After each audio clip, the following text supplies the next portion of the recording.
Praise the Lord, everyone. I know it's been a minute since I did any videos, but guys, it's been hard for me to get these videos out. Like, I can't sit down for 1 second to record a full video without any disturbance. Like, there's always something going wrong, and it's just been real crazy trying to do these videos.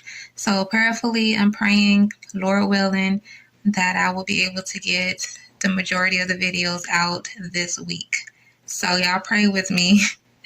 But anyways, I'm not gonna hold y'all up. So this dream that I'm bringing to you, the dream I had about babies being born with birth defects. So I was in this hospital and I was over where the nursery areas at where they keep the babies. And I'm looking at the babies and I noticed that they didn't look normal. Like they looked sick and just very strange. They had big heads, small bodies. Their skin was very pale, very thin. You can see their veins, and their eyes were huge and sunken in. And they were just laying there crying. So I look up at the nurses, and they're just standing there staring at the babies because they didn't want to go near the babies. Like, they didn't want nothing to do with them, which I don't blame them because they look like something from a sci-fi movie. They look like some baby aliens or something. Like, it was crazy. And I don't want to sound like I'm being insensitive because there are some babies that are born like that, and it's a rare disease, and some babies do come out with big heads and small bodies.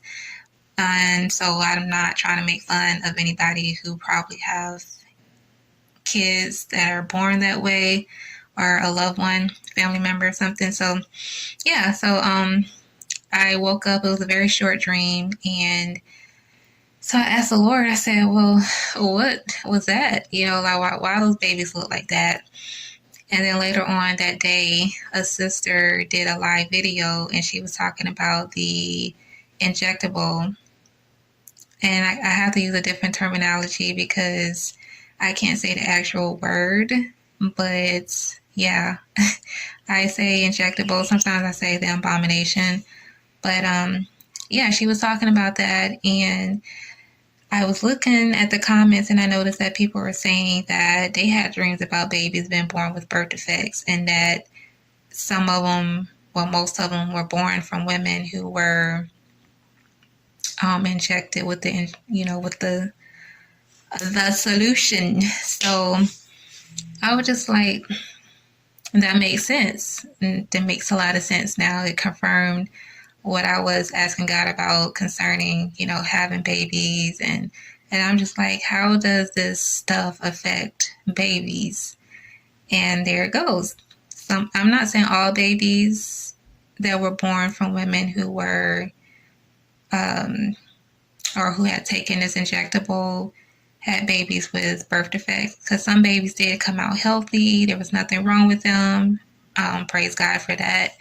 But in some cases, some babies were not, blessed in that area. Some of them came out with health complications, and some died shortly after birth. Women miscarried, and that just goes to show that this stuff is not only is it harmful for you, but it's also harmful to your baby. So, and that was a warning dream for women out there who probably are planning on having a family, and you probably haven't taken this injectable, and your doctor will probably try to encourage you to take it and tell you that you are protecting yourself and you're protecting your baby, which is a lie, because the stuff will not protect you and it will not protect your baby at all. The best thing you can do for yourself is to eat healthy. Take care of your body. God gave us these temples for us to take care of, to put the right things in it. So you may have to detox and, just reset your body and start eating the right things so that your body is receiving the nutrients that it needs to bring forth life. And, eat organic things, get things that are organic, because a lot of the stuff in the store is just so processed, and it has a lot of chemicals, a lot of preservatives, Like it's ridiculous, and they started to try to tamper with some of the organic stuff too. So be careful with that. Just pray over everything before you purchase them.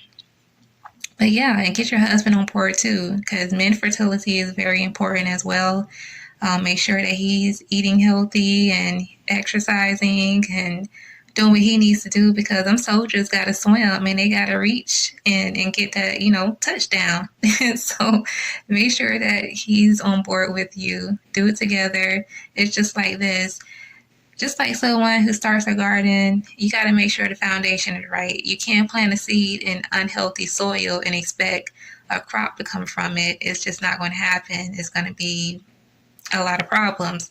So you got to clean up the foundation, then put down your healthy soil, put your seed in there, water it, and then watch it prosper. Same thing with our body.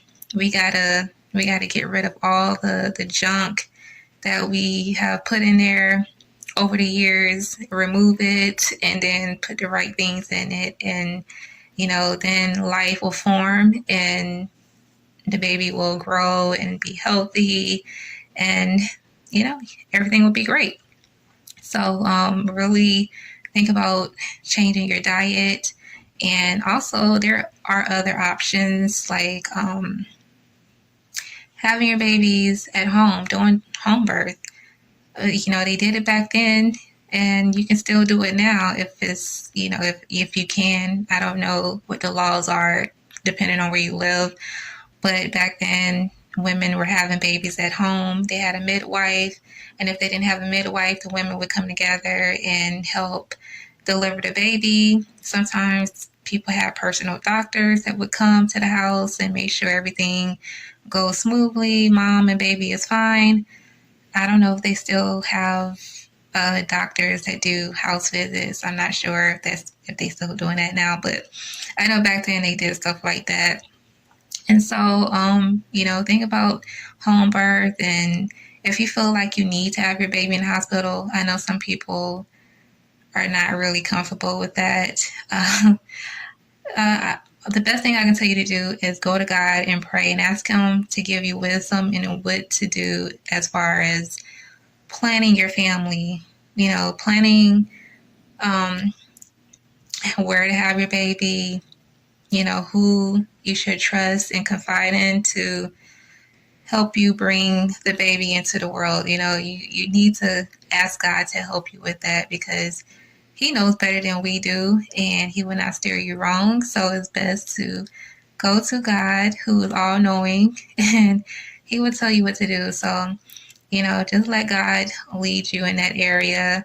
And I know there's some women who have health problems. Some women have, or what would be considered high risk pregnancy if they are, up there in age, or like I said, health problems. I'm not saying like completely avoid hospitals, because in some cases, some people may have to go to a hospital to have their babies. But again, that goes back to saying pray first and ask God to lead you to the right hospital and lead you to the right doctor.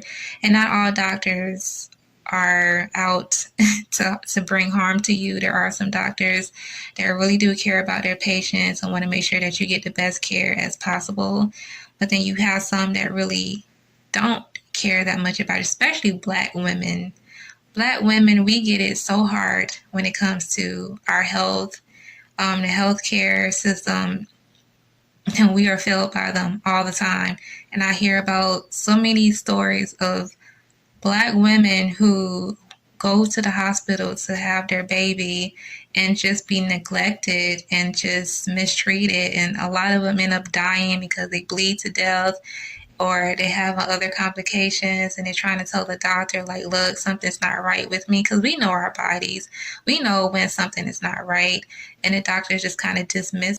Sorry, I got cut off, but I think I left off where I was saying that we get neglected in hospitals, especially as Black women, but not just Black women, any race.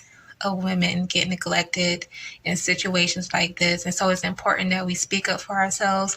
We voice our opinions, our concerns. And as long as the doctors feel like they have control in the situation, they'll tell you anything, or they'll make you feel like you're just being dramatic, and you're not. Because we know our bodies. We know when something is not right. And we have the right to voice our concerns. And them as doctors who's supposed to care for us, it's their responsibility to look into it. So speak up for yourself. Don't just let them brush it under the rug. If you have to get another opinion, do that. If you have to find another doctor, do it. But don't let them tell you something else, or that you've been delusional, because you know you're not. And you need to have control over the situation, because it's concerning your health and the health of your baby. So vocalize it until something is done, okay? Educate yourself on what to expect during delivery, during your pregnancy, and what signs to look out for. So you already know, you're already aware, and then you can say, okay, I'm having these kind of symptoms, so I need to go to my doctor and tell them about it, and let them know that you're very educated and very knowledgeable on it. So that way they can't look at you and be like, you don't know what you're talking about. When you come in there with your stuff, then they have no choice but to look into it, because you done study it, you educated yourself on it, and that's it. So I wanted to just share that dream, and just to encourage you women to stay away from the injectable, and take care of your body, and make sure your husband take care of his body, and just, stay in prayer. Pray, even though you're probably not pregnant right now, pray ahead of time. Cover yourself, cover your husband and your children in prayer, and watch how God work in that situation. You'll be amazed. There's nothing too big for God to do. So God bless you all. Thank you for watching.